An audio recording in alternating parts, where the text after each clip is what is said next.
الصبح بدا من طلعته.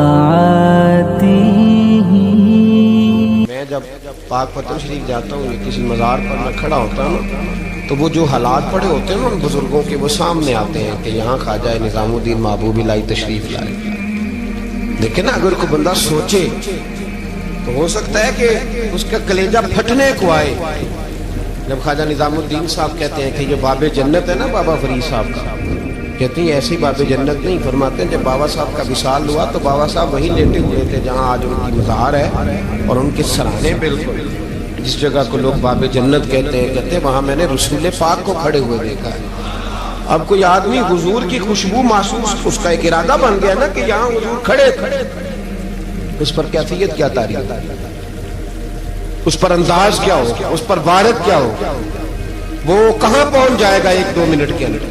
تو یہ تو اس وقت ہے جب اس کے محسوسات ہوں گے، جب وہ نظریاتی طور پر اس بات سے متفق ہوگا، جب وہ خوشبو محسوس کرنے کی صلاحیت رکھتا ہوگا. ایک بات عذرائے محبت ہے، کہہ دیتا ہوں کیونکہ سوالات ہوتے رہتے، کہہ دیتا ہوں. اعلیٰ حضرت کے ایک مرید تھے مولانا حشمت علی خان صاحب، بڑے تگڑے آدمی، جن لوگوں کی پوزیشن بڑی سخت حاضر لوگ ہوتے ہیں نا، اور حاضر جواب 1 منٹ سے پہلے. پاک پتن شریف گئے تو باب جنت سے گزر کے آئے. باب جنت سے کسی ہمارے عالم نے نہیں لکھا کہ جب وہاں سے گزر گیا آپ توبہ نہ کرے اور کوئی اچھا عمل نہ کرے تو جنت میں جائے گا. بس یہ کہا کہ ایک دروازہ ہے جہاں خواجہ نظام نے حضور علیہ السلام کو کھڑے دیکھا. گزر جائے کوئی تو الحمدللہ اس کے لیے ایک برکت ہے. لیکن کسی شخص نے یہ نہیں کہا کہ اب وہاں سے نکل کے آ جائے اور معاذ اللہ جھوٹ بولے، جو مرضی کرے اور کہ میں جنتی ہو گیا. یہ معنی کسی بندے نے بھی بیان نہیں کیا. ہاں وہاں سے گزر کے آئے، سچی توبہ کرے، بعد میں اپنے اعمال پہ محنت کرے، اللہ اسے برکت عطا کرے گا. فرماتے میں پاک پتن شریف سے ہو کے آیا، رش بڑا تھا، اس کے ایام تھے، تو باب جنت سے گزر کے آیا تو میں بس کی چھت پہ بیٹھ گیا. کچھ اور لوگ بھی تھے تو ان میں سے کچھ ایسے صاحبان بھی تھے جن کو بیماری ہوتی ہے چھیڑ کے رکھنے کی، کوئی نہ کوئی بات کیے رہتے، یہ ہو گیا تو وہ ہو گیا. کہتے ہیں انہوں نے بات چھیڑ دی، مولانا کہاں سے آ رہے؟ میں نے کہا پاک پتن شریف سے. تو کہنے لگے کہ آپ وہ بہشتی دروازہ جس کو کہتے ہیں باب جنت وہاں سے بھی گزرے ہیں؟ کہنے لگے الحمدللہ لائن تو بڑی لمبی تھی پر موقع مل ہی گیا ہے، گزر گیا ہوں وہاں سے. تو کہتے ہیں مجھے سونگنے لگ گیا. کہنے لگے پھر تو آپ جنتی ہو گئے ہوں گے پر آپ کے پاس سے جنت کی خوشبو نہیں آ رہی. تنزیہ انہوں نے کہا، تنزیہ. تو کہتے ہیں انہوں نے طنز کیا تو مجھے بھی حق حاصل تھا، جواب در جواب کی تو اجازت ہونی چاہیے نا.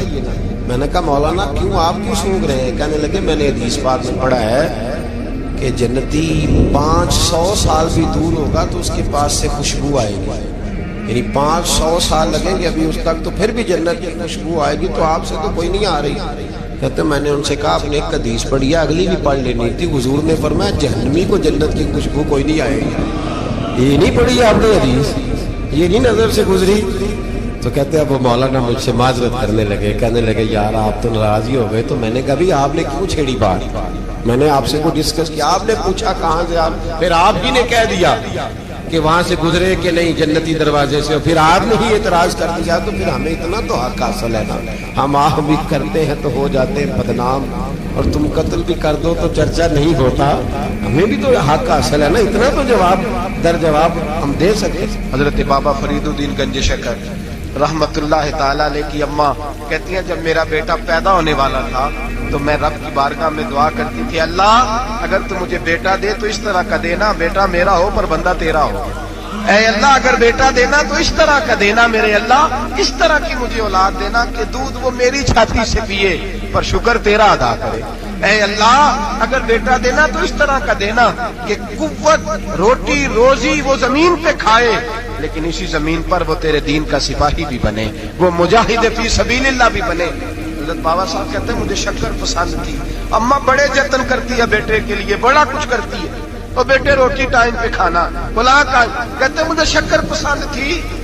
میری اماں سردیوں کے ٹھنڈے موسم میں اٹھ کے میرے لیے پانی بھی گرم کرتی، مصلی بھی بچھاتی، اور پھر ایک پڑیا شکر کی بنا کے میرے مصلی کے نیچے بھی رکھتی. کہتی بیٹا نماز پڑھے تو اللہ شکر دیتا ہے، آپ فرماتے ہیں میں روز نماز کی 5 نمازوں کا وقت مصلی اٹھاتا تو پڑیا شکر کی ملتی. سکول اور مدرسے کے میں اپنے کلاس فیلوں کو بھی کہتا نماز پڑھو بڑی پیاری شکر ملتی ہے. کہتے میں روز شکر کھاتا. ایک سویرے فجر کی نماز میں اماں نے وضو تو کرایا, مصلی بھی بچھایا, پر دیہات کی وہ سادی بیوی جس کا سارا کام خلوص پہ مبنی تھا, جو آکسفورڈ سے پڑھی ہوئی تو نہیں تھی لیکن آداب ممتا اسے سارے آتے تھے, جو کسی یونیورسٹی کی سند یافتہ تو نہیں تھی لیکن بیٹے کے ساتھ کس طرح کا رویہ اختیار کرنا ہے یہ سارا اسے پتا تھا. کہتے ہیں سادی اماں نے سارے کام کیے لیکن شکر رکھنا بھول گئی. بابا صاحب کہتے ہیں میں نماز پڑھنے لگا تو ماں نے یہ بھی بتایا تھا کہ نمازی کے آگے سے نہیں گزرتے, نمازی کے آگے نہیں ہوتے.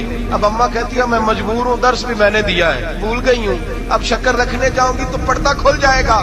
ایک کونے میں لگ کے ماں روئی, بیٹے کی شفا کے لیے نہیں, بیٹے کی نوکری کے لیے نہیں, بیٹے کے اچھے مستقبل کے لیے نہیں, ماں روئی, آنسو بہے تو کہتی کیا ہے, اے اللہ میں اسے اپنے آگے چکانے کو جتن تھوڑی کرتی تھی, تیرا بنانے کا جتن کرتی تھی. اے اللہ مہربانی فرما, میری پردے داری کر, اگر راز کھل گیا تو میرا فرید نماز نہ چھوڑ جائے. بابا صاحب کہتے اماں تڑپتی رہی اور میں نے نماز پڑھ کے مصلی اٹھایا. پہلے پڑیا ہوتی تھی, اب تو پورا دریا شکر کا بہ رہا ہے. فرماتے ہیں میں نے وہ اٹھائی, شکر کھائی اور میں نے چیخ کے کہا اماں جلدی آ, آج بڑی لذیذ ہے, آج شکر کوئی انوکھی ہے. اور آج تو کمال شکر دی ہے میرے اللہ نے, ایک پڑیا کی جگہ پورا دریا بہ رہا ہے. بابا صاحب رحمت اللہ علیہ فرماتے ہیں میری اماں آئی اور میری اماں نے بازو کھولے تو ماں کی ممتا ہی بتاتی ہے کہ اللہ کی رحمت کس طرح کی ہوتی ہے. کہتے ہیں میں نے اماں کے سینے سے لگا تو اماں رو کے کہنے لگی بیٹے پہلے میں شکر دیتی تھی, آج شکر بنانے والے نے شکر عطا فرمائی ہے. ساری زندگی پیشانی سے سجدے کا نور نہیں گیا, ساری زندگی وہ لذت عبادت نہیں گئی, اس لیے کہ استاد نے ڈنڈے سے نمازی نہیں بنایا تھا, اس لیے کہ پیر صاحب نے یہ کہہ کہ نمازی نہیں بنایا تھا کہ نماز پڑھو گے تو روٹی میں برکت ہو جائے گی, اس لیے کہ علامہ صاحب کا وہ بات سن کے ہم نمازی نہیں بنے تھے کہ اس نماز میں بتایا جاتا ہے کہ بیماریاں ختم ہو جائیں گی نماز پڑھنے سے. اماں نے رب سے جوڑنے کے لیے نمازی بنایا تھا. ساری زندگی بابا صاحب کہتے رہے اٹھ فریدا ستیا, جھاڑو دے مسیح, چل ہن اٹھ فریدا ستیا, جھاڑو دے مسیح, او تو ستا ہے رب جاگدا تیری ڈاڈے نال فرید. ساری زندگی نماز کی ٹریننگ دینا, اپنے بچوں کو اپنے رب سے جوڑنا, اپنے بچوں کو اللہ کے ساتھ ان کا تعلق بنانا, ان کو رب والا بنانا, انہیں رسول پاک کا غلام بنانا, یہ ڈیوٹی ہے ماں باپ کی. ایک بہت بڑے محدث ہیں, اتنے بڑے محدث ہیں کہ میرے نبی کریم کی مسجد نبوی میں وہ حدیث کے استاد رہے. حضرت ربیعہ بن عبد الرحمن نبی پاک کی مسجد نبوی میں حدیث کے استاد, اور حضرت حسن بصری جو جناب علی کے شاگرد ہیں وہ بھی حضرت ربیعہ کے شاگرد ہیں. حضرت امام مالک جو 70 سال تک مدینہ اور مکہ میں حدیث پڑھاتے رہے وہ بھی حضرت ربیعہ کے شاگرد ہیں. ان کے والد کا نام تھا عبد الرحمن فروغ. تاریخ بغداد میں لکھا ہے کہ بنو امیہ کے دور میں تابعین کے زمانے میں جناب عبد الرحمن بن فروغ گھر سے چلے گئے. ایک روایت ہے بچہ چھوٹا تھا, ایک روایت ہے بچہ ابھی ماں کے پیٹ میں تھا, جہاد کرنے چلے گئے.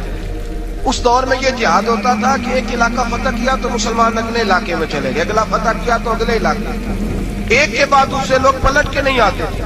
حضرت عبد الرحمن گئے 30,000 دینار بیوی کو دے گئے, کہنے لگے سنبھال کے رکھنا, اور جہاد کرنے نکلے تو 27 سال تک گاڑی نہیں آئی, اور 27 سال کے بعد آئے تو حضرت ربیعہ محدث بن چکے ہیں, مسجد نبوی میں حدیث کے استاد ہیں, بیٹا بہت بڑا شیخ بن گیا ہے. واپس آئے, ہاتھ میں نیزہ ہے, کالی داڑھی تھی ساری سفید ہو گئی, وجود بڑا تگڑا تھا, کمزوری آ گئی. آئے, نیزہ پکڑا ہوا ہے, گھوڑے پہ بیٹھے ہیں, مدینہ منورہ میں گھر ہے, دروازے پہ دستک دی. حضرت ربیعہ نے دروازہ کھولا, اندر داخل ہونے لگے تو کہنے لگے بابا تو کدھر گھستا آ رہا, کدھر؟ اس نے کہا تو پیچھے ہٹ, تو میرے مکان پہ کب سے قبضہ کر کے بیٹھا ہے. بات تیز ہونے لگی, آواز تھوڑی بزرگوں کی بلند ہونے لگی تو اندر سے زوجہ نے سن لیا, اور دروازے کی اوٹ سے دیکھنے لگی تو پہچان گئی. کہنے لگی ربیعہ پیچھے ہٹ جا, یہ کوئی غیر نہیں, یہ تیرے والد گرامی ہے, یہ تیرے والد ہیں. اندر آئے, باپ بیٹا ملے, عصر کی نماز کا وقت ہو گیا, پڑا روئے. 27 سال کے بعد باپ لوٹا, 27 سال کے بعد بڑے روئے. نماز کا وقت ہوا تو حضرت ربیعہ جلدی سے وضو کیا, مسجد نبوی شریف چلے گئے. جناب عبد الرحمن فروغ نے ابھی کھانا وانا کھانا تھا, کھانا کھانے بیٹھے تو حکم دیکھے شوہر کیا کرتا ہے.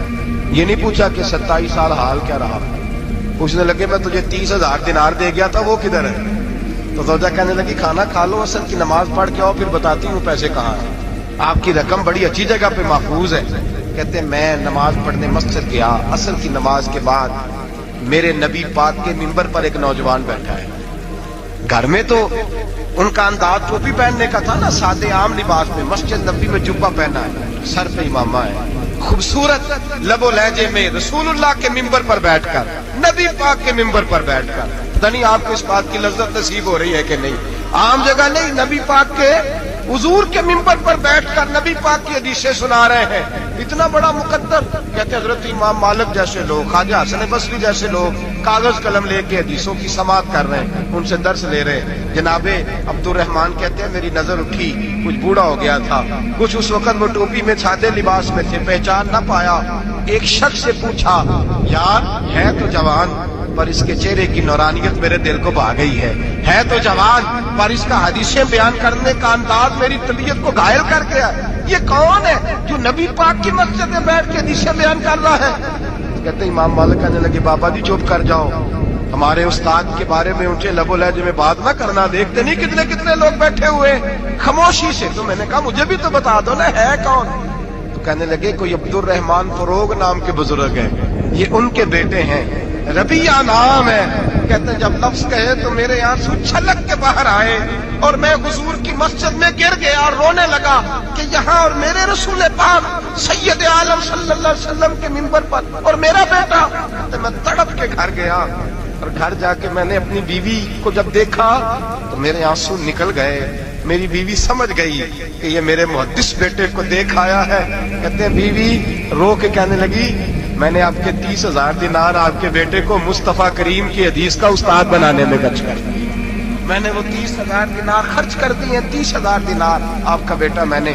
تو کہتے ہیں میں اپنی بیوی کی طرف دیکھنے لگا، میں نے کہا قربان جاؤں، میں اگر اللہ کے دین کے راستے میں تھا تو نے میرے ساتھ نیکی کی ہے، میرا بیٹا بھی دین کے راستے پہ لگا دیا، میرے بھائی اللہ سے جوڑا، اللہ سے جوڑا ان لوگوں نے اپنی اولاد۔ بابا فرید الدین مسعود گنج شکر رحمت اللہ تعالیٰ علیہ کے ایک مرید تھے، بابا صاحب سے مرید ہوئے تو بابا صاحب فرمانے لگے ہاتھ مجھے دیا ہے تو میرا ہی رہنے دینا۔